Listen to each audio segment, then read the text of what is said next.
Hello students, my name is Manoj Singh. और capacitor का next topic यानी कैपेसिटर, अब तक जितने भी कैपेसिटर में हमने डाइलेक्ट्रिक से किया है, अब उस डाइलेक्ट्रिक बेस हमारे पास ये क्या है, क्वेश्चन है उस पे आए हुए या एग्ज़ाम में जो कैपेसिटर बेस क्वेश्चन आते हैं, तो उनको कैसे या किस तरह की सिचुएशन बनती है, किस तरह के आपको डायग्राम पेपर में मिलेंगे और किस तरह से उनको आप सॉल्व करेंगे।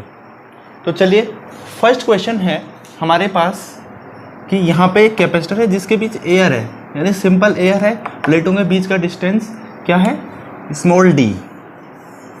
अब जब स्मॉल डी है तो आप जानते हैं इसकी कैपेसिटेंस होती है epsilon naught a upon D. तो यहाँ से अपने पास ये सिंपल किसके लिए था, एयर कैपेसिटर। अब इस कैपेसिटर के बीच हमने डाइलेक्ट्रिक क्या कर दिया, इंसर्ट कर दिया। तो वहाँ पे क्या होगा कि epsilon naught a upon D. अब epsilon naught a upon D क्या है, एयर का। तो जैसे ही डाइलेक्ट्रिक जाएंगे, डालेंगे अगर कैपेसिटर के अंदर, तो उसका जो कैपेसिटेंस है के टाइम्स इंक्रीज हो जाएगा। ओके, अब यहाँ पे दो कैपेसिटर बना दिए हमने, दोनों कैपेसिटर के डिस्टेंस क्या है, डी है। तो जैसे ही यहाँ से इसमें चार्ज जाएगा तो फर्स्ट चार्ज इसमें देन इसमें, तो दोनों ही हमारे पास किस में है, ये सीरीज में है। तो C1 आ जाएगा K1 epsilon naught a upon D और C2 आ जाएगा K2 epsilon naught a upon D. और आपको पता है सीरीज का जो फॉर्मूला है वो क्या है, 1/c equal to 1/C1 plus 1/C2, जो कि पैरेलल में किस में होता है, रेजिस्टेंस में। इसको सॉल्व करके आप अगर वैल्यू रखेंगे तो ये C इक्विवेलेंट भी आ जाएगा।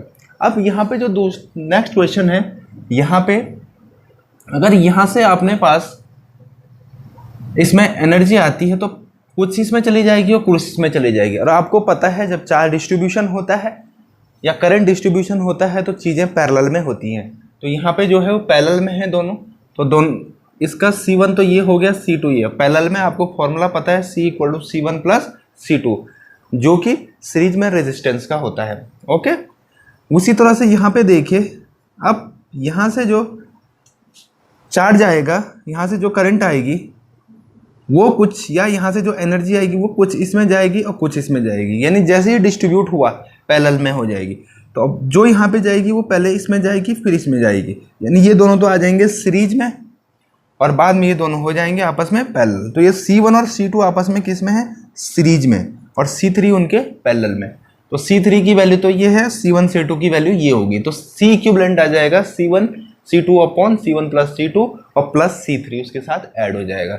इसी तरह से अगर एक तरफ आपका डाइलेक्ट्रिक है, दूसरी तरफ आपका एयर है, तो क्या हो जाएगा, C1 का तो K एप्सिलॉन नॉट A/2, यानी यहाँ का जो एरिया है वो A/2, डिस्टेंस दोनों में सेम है। C2 epsilon not A upon D, यानी ये हो जाएगा, यहाँ एयर है। अब दोनों को अगर पैरेलल में है तो ये क्या हो जाएगी, C equal to C1 plus C2। अब एक नेक्स्ट क्वेश्चन हमारे पास यहाँ पे है कि why capacitor behave as open circuit in steady state but a momentary current flow through it during charging and discharging. तो ये कहता है अपने पास कि अगर एक कैपेसिटर जो है वो स्टेडी स्टेट यानी फुली जब चार्ज हो जाता है तो उस समय ओपन सर्किट की तरह बिहेव करता है, और जब उसमें चार्जिंग या डिस्चार्जिंग होती है तो उसमें एक मोमेंटरी करंट फ्लो होती है। ओके, तो ये इसका क्या कारण है, क्यों होता है ऐसा, तो देखते हैं इसके। आप जानते हैं किसी भी कैपेसिटर में जब हम बैटरी से इसमें कनेक्ट करते हैं तो इसमें क्या होता है, इलेक्ट्रिक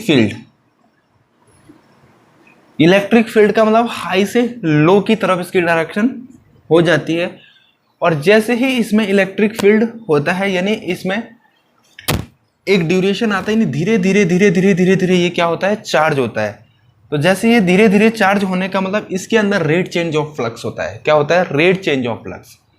अब जो करंट इसके बीच है, यहाँ तो बीच में खाली है, तो अगर जहाँ पे बीच में खाली है तो वहाँ पे करंट कैसे दौड़ सकती है, नहीं दौड़ सकती है।